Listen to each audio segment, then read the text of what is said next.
आप सबके गोड़ लगा तनी हम गायक Shailendra Sharma.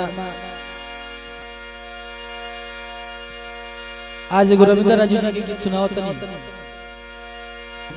MS music channel के माध्यम से। बड़ भैया मोनू पांडे जी, बड़ भैया अमित तिवारी जी के आशीर्वाद से आप सबके बीच में गीत भेज रहा बनी। हमरा आशा ना पूरा विश्वास बा कि रोरस में बढ़िया लगे। कैसे भाव का कि अब की आदे छोड़ के जाई हम के जो अब की छोड़ के जाई हम के जो अरे बाहर बाए बलम जी हमारा के पेठा दनाई हरवाए बलम जी हमारा के पेठा दनाई हरवाए बलम जी। अब की छोड़ के जाई हम के जो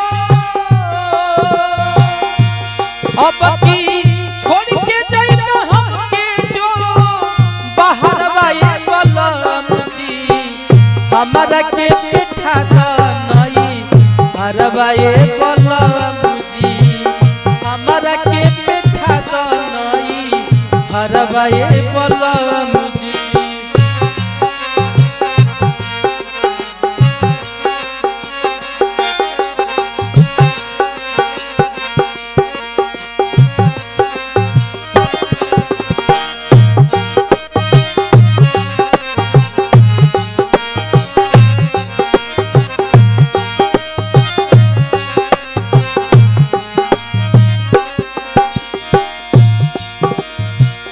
चढ़ली जवानी पाया के लेना रहा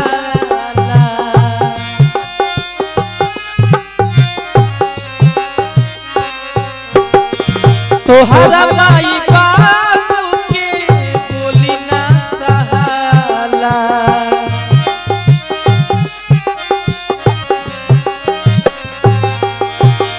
चढ़ली जवानी पाया के लेना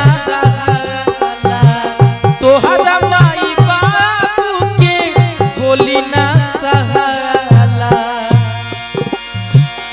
आज कवनो बहाना करब ए राजा कवनो बहाना करब कवनो बहाना करब हम नहीं घरबा ए बलम जी हमरा के हरवाए बलम जी हमारा के पेठा दनाई हरवाए बलम जी।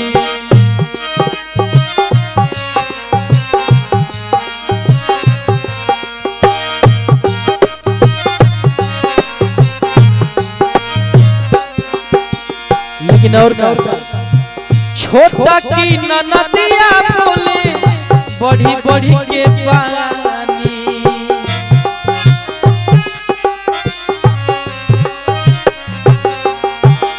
छोटा की ननदिया बोले बढ़ी बढ़ी के पानी कही के बझनिया लावेली